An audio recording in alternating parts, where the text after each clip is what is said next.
नमस्कार सभी कर्मचारियों और पेंशनर्स का एक बार फिर से हार्दिक स्वागत है। देश भर के 52 लाख से ज़्यादा केंद्रीय कर्मचारी सहित राज्य कर्मचारियों की पुरानी पेंशन बहाली को लेकर बड़ी अपडेट निकल के सामने आ रही है। पेंशन प्रणाली में सुधार का इंतजार जब देश का संविधान सामाजिक सुरक्षा का प्रावधान करता है तो पेंशन को मुफ्त की रेवड़ी मानना सर्वथा अनुचित। अंतिम वेतन का 50% मिलेगा पेंशन। जाने क्या है पूरी डिटेल। यदि जानकारी पसंद आए तो वीडियो को लाइक कीजिएगा। चैनल पर पहली बार आए हैं तो प्लीज़ चैनल को सब्सक्राइब कीजिएगा, क्योंकि आपसे जुड़े तमाम तरह के महत्वपूर्ण आदेश, वीडियो और इन्फॉर्मेशन हम यहाँ पर लाते रहते हैं। दोस्तों, वीडियो को लाइक करना बिल्कुल ना भूलिएगा, क्योंकि आपका एक लाइक ही हमें महत्वपूर्ण इन्फॉर्मेशन खोज लाने के लिए मोटिवेट करता है। तो अभी से वीडियो को एक लाइक अवश्य कर दें।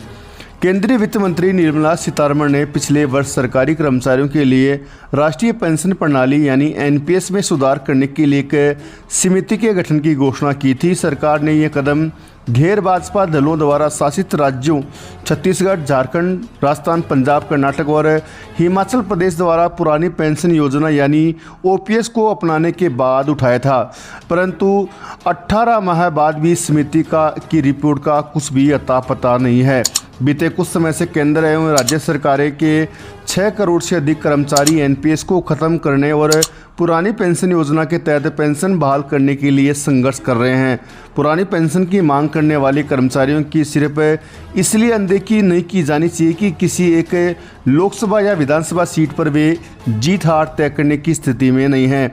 ओपीएस को केंद्र सरकार ने 2004 में वित्तीय बोझ को ध्यान में रखते हुए खत्म कर दिया था।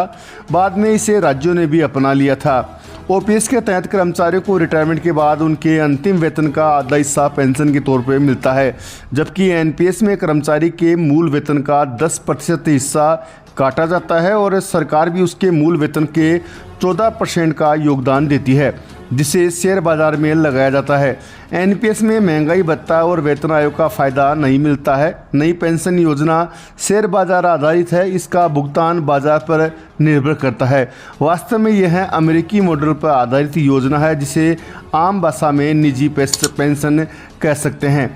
दरअसल एनपीएस उन लोगों के लिए डिज़ाइन की गई थी जो 21 वर्ष से 25 वर्ष की आयु में नौकरी में शामिल होते हैं। इस तरह से वे 35 से 40 वर्ष तक पेंशन फंड में योगदान करते हैं, पर आज ज़्यादातर लोगों को नौकरी देर से मिल रही है, जिससे वे पेंशन फंड में पर्याप्त समय तक योगदान नहीं कर पाते।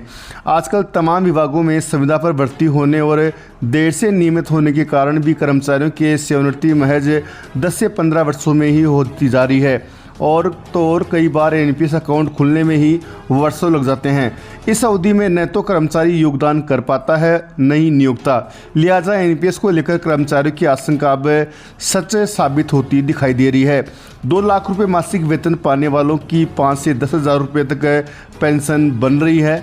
इससे वे अपने मासिक बिल का भुगतान एवं दवा खर्च भी नहीं निकाल पा रहे हैं। वृद्धावस्था में छोटे मोटे काम कर गुजर बसर करने के लिए कर्मचारी मजबूर हैं। तो पुरानी पेंशन को लेकर बड़ी खबर निकल के सामने आ रही है कि जल्द केंद्रीय कर्मचारियों को एनपीएस के तहत ही पेंशन देने का सरकार का इरादा